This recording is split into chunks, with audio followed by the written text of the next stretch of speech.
In the wake of World War I, several European nations implemented the ideas of self-determination and established new states on the ruins of the German, Russian, and Austro-Hungarian empires.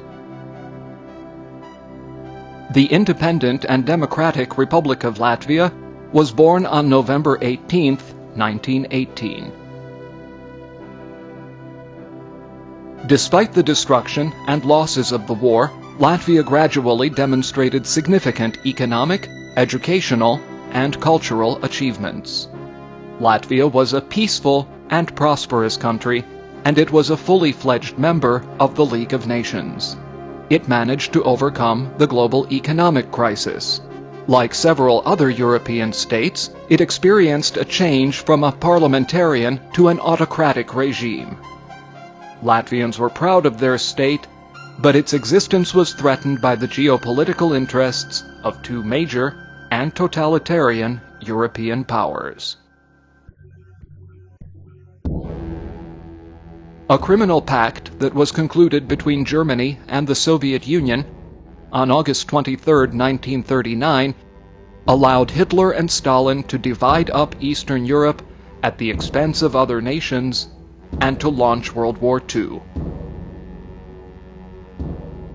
On June 17, 1940, when Germany had already conquered large parts of Western Europe, the Soviet Union utilized threats and military force to occupy and annex Latvia, Estonia, and Lithuania. During the subsequent year, the communist regime arrested, deported to Siberia, or executed more than 20,000 residents of Latvia.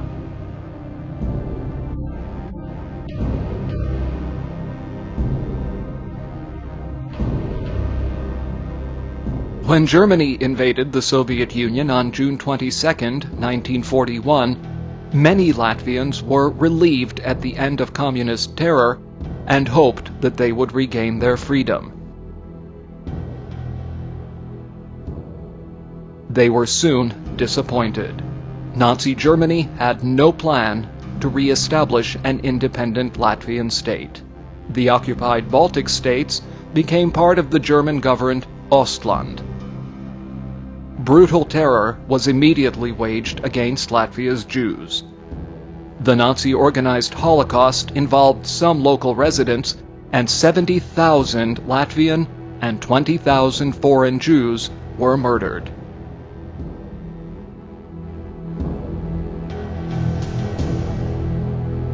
Contrary to international conventions, some 200,000 residents were illegally drafted into the German and the Soviet military forces, which meant that often a brother was forced to fight against a brother, and a father was forced to fight against a son.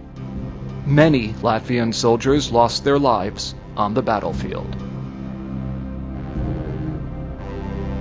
As the second Soviet occupation approached, some 150,000 Latvians were forced to leave their native country, head west, and become refugees. People vainly hoped for the intervention and aid of the Western Allies. They desperately fought against both occupations, taking up arms and engaging in nonviolent forms of resistance as well. The reoccupation of Latvia in 1944 and 1945 brought along the terrors of the Red Army and the Soviet secret services, complete with crimes against humanity and against civilians, as well as the forced imposition of the Soviet system in Latvia. In March 1949, more than 40,000 people were deported to distant parts of the Soviet Union.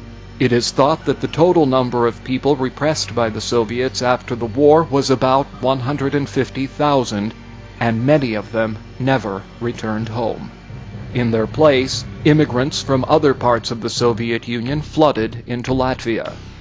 During the Cold War, Moscow pursued an active policy of militarization, colonization, forced industrialization, and Russification in the Baltic states. The ethnic structure of Latvia's population changed drastically. with the proportion of Latvians shrinking from 75% in 1935 to 52% in 1989. In larger cities, the share of Latvians dropped to below one-half. Latvians faced the threat of becoming a minority in their own country.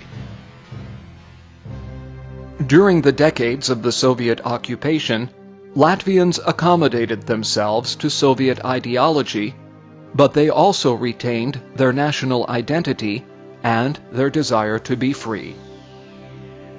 A national renaissance began in the late 1980s, and the demand for independence culminated in the Baltic Way, a living chain of almost 2 million people which stretched, unbroken, from Tallinn through Riga and then on to Vilnius. On May 4, 1990, the Supreme Council of the Latvian SSR adopted a declaration on the re-establishment of the independent Republic of Latvia. Implementation of the plan, however, involved many obstacles, both internal and external.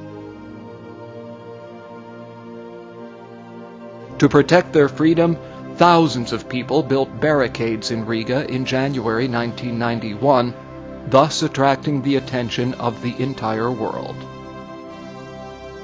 Latvia regained its full independence after the collapse of a communist coup in Moscow in August 1991 and the victory of democratic forces in Russia. International recognition of Latvia's independence soon followed, and the country returned to its rightful place in Europe.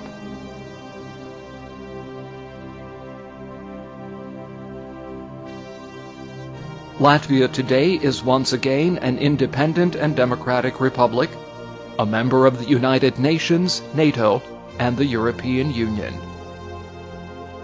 It still suffers, however, from the physical, material, and spiritual losses which were sustained during 50 years of occupation.